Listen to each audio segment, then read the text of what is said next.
doing it well, you really don't need a card like They've Time been on Lord. zero Yeah, break especially the at this Arena's point. greatest variations, as you said, right? A little bit more aggressive, lower to the ground. And Arena's greatest. Yeah, when but you're we on have like the play with matches that back extra to back point, to back. you're Yeah, just it's not awesome. really running over some of these slower I mean, decks. And I think I'm for here a deck for like it. Teemo, that the name of the game against Kaisa is time. These more aggressive builds, And like you we grab saw in body. Outcast, with the additional card draw, trying to find things like the Falling Star, which can deal with the threats like Ember Monk. What do you from think, the Teemo, Charmer? Are we are going to actually see? even Are we going to harder see for this Blue as to a deal with if he breakout runs into a tournament lot for more Darius? variation. For sure, and you know, I think one of the biggest edges you get when you cut time warp is that actually. I don't know if I'd say a breakout tournament, but it wouldn't surprise me if it did well. That's what I was gonna play if I actually had the opportunity to attend. Yeah. Another big card that we actually got to see get a lot of value that's been Between work and then kind of chuckled to myself when I saw that basically all the flights out of DTW yesterday morning were grounded. So really? There was no so there was no way I was making it in any way, shape, or form. Yeah, pretty much every Delta flight out of DTW and their major Delta hub got grounded yesterday. Why? Just weather? Let me see. No, I kind of love the smoke screen. I think it's sort of your like keep them honest card from Kaisa, because a lot of times they're going to be playing around intervals of 3. You know, you've got Hextech Ray, you've got Cleave, so a lot of people playing against Kaisa. I just saw pictures that friends were sending me. I never actually went and looked up an article. It was a computer outage. Really changes the whole scope of the combat, or can just swing something that otherwise these other cards couldn't do. At around 9 a.m. Friday, the ground stop was changed to a ground delay. And it was an average delay of 3 hours per flight. But starting at 9 a.m., that just like backs up everything. So anything that was a late flight probably also ended up getting canceled because they have cutoffs. Yeah, that's impossible.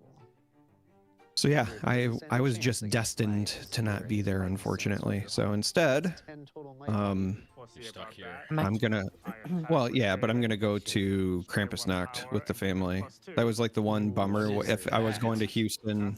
So normally Krampusnacht is like December 5th, but the weekend of they do a celebration at Old Town here. They do like a parade of people dressed as Krampus, and there's a bunch of other fun theme stuff, and we go every year. This was going to be the first year that I had missed it since they started it, but so you're saying fate that stepped Krampus in. caused all of this? Probably wanted to make sure he got to see me because I was a naughty boy. Have you seen the movie Krampus that came out a few years ago? Yeah, of course I have. That movie was surprisingly good.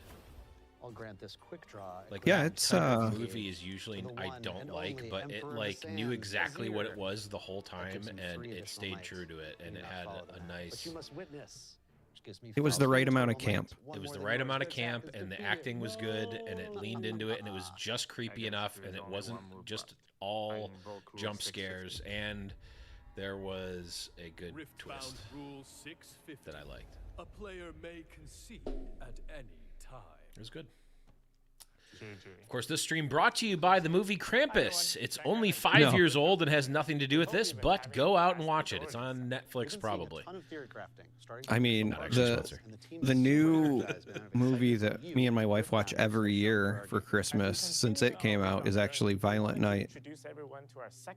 And if you have not seen that, sir, if you have not seen Violent Night, I highly recommend it. Okay. The only way I know how to describe it is they were like, what if Die Hard actually was a Christmas movie? So imagine, I'm not joking, imagine Die Hard, but the main character is Santa, and it's played by David Harbour. And by the way, Santa is like a 1,000-year-old Viking. I mean, I was sold so many times before, like so many things before, and I'm even more sold every time you mention another thing about the movie. So, yeah, it's just a good time. It is not what I would describe as a good movie. It is a good time movie. Yeah, I'm in. Huh. All right. Well, here's something we can tell you about equipment. Take a look at Trinity Force. Equipable for the low cost of a single power, it grants your unit +2 might and also gives you an additional victory point when Triforce. you battlefield with it equipped. No, Trinity Force. Trinity Force. Yeah. Actually, it's just +2 might. Wait, what's Triforce? All right. Moving on. Zelda. Is from, that's a little tricky to play, like Guardian Angel. Oh, that's a card true. that prevents its unit from dying one time. So they should have a Zelda in Magic the Gathering, like a Zelda thing. Secret Lair. Collab. Yeah. Enter Weapon Master. I think one of our new Nintendo's generally quite protective of its IP. Take a look at Lucian. Yeah. Yeah. Crazy. So. He can conquer again if he wins the fight, and with the right equipment in his hands, he definitely will.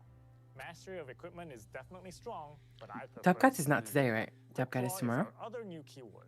With quick draw, you can I hope play it's not equipment tonight from because your I'm hand definitely not onto a staying unit up. as a I am reaction, not pulling the like on cast this card, long and staying up for 500 hours. Quick draw makes equipment an Cut important has to be tomorrow because if Yeah.